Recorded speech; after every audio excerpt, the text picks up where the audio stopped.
Nigeria has strongly rejected its designation by the former U.S. President Donald Trump as a country of particular concern over alleged religious persecution. The Nigerian government called the claims inaccurate and misleading. In a statement, the Ministry of Foreign Affairs emphasized that Nigerians of all faiths have historically lived together peacefully.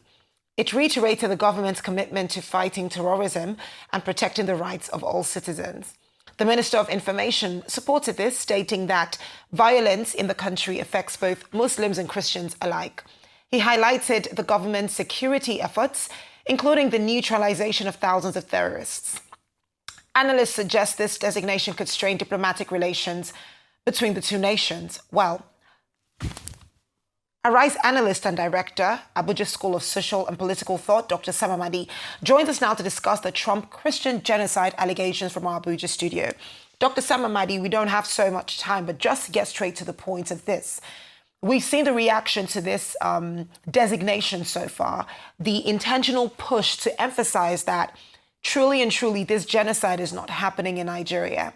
However, how do you juxtapose our refusal of this title and designation with the realities of insecurity and its persistence and difficulty in handling as it is right now? Okay, thank you for having me. So quickly, the condition for being classified as country of particular concern is not necessarily that you are guilty of genocide. I mean, claims of genocide have become politicized. We saw with Gaza, we saw with several cases. And so, whereas you might not meet the technical definition of genocide, the criteria in the U.S. International Religious Freedom Act is clear. One, that the country has a structural and systematic violation of the religious freedom of its citizens. And there are incidents of failure of states to protect the religious right of citizens. So once you meet those criteria, whether it's genocide or not, the U.S. government can prioritize. It's a foreign policy tool to say, we place you on this area, and because of that, we might treat you differently, so, AIDS and all kinds of preferential treatment. But look at it more critically. Nigeria has failed to deal with the issue, very clear structural issues of violation of religious right. I mean, one of the cardinal points around freedom of religion is that people should never be, victimized for religious belief. So when you see people targeted, for example, issues of blasphemy, people are stoned to death in a brutal manner for expressing fair speech because people think it's offend their religion, then the state does nothing.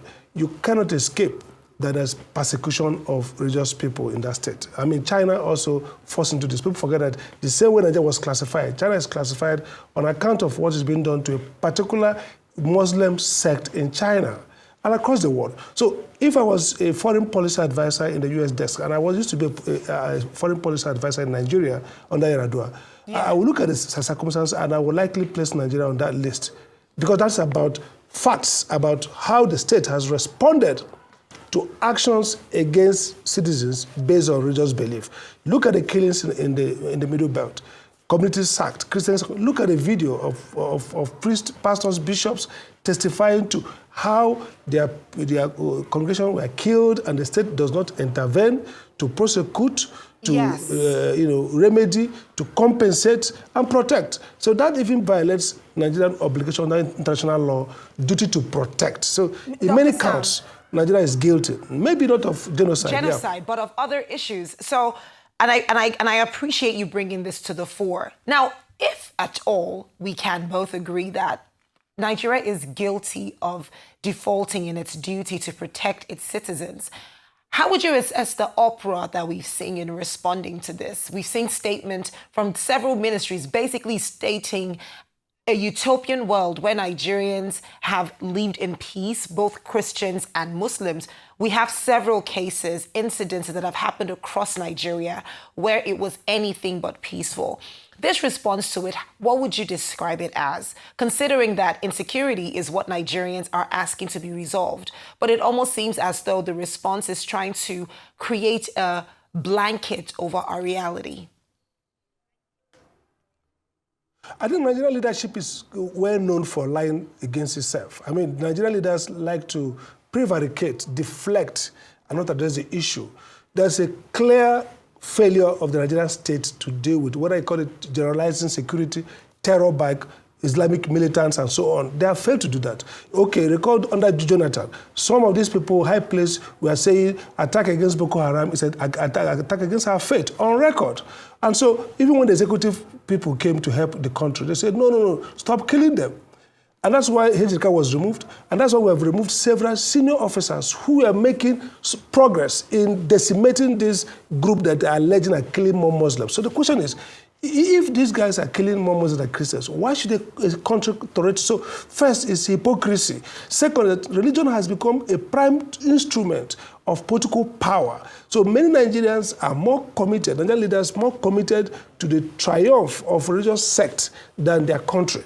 And that's why the Nigerian leadership continuously fails. So this is an important opportunity that, as part of Trump's intention, or we don't care about it, tell people in the Middle Belt, all they want is safety. And so since Nigeria has proved very reliably incapable or unwilling, I mean, look at the ragtag people driving motorcycle. Do they look like people who can hold a country like Nigeria with such military for over 8 years, hold us captive?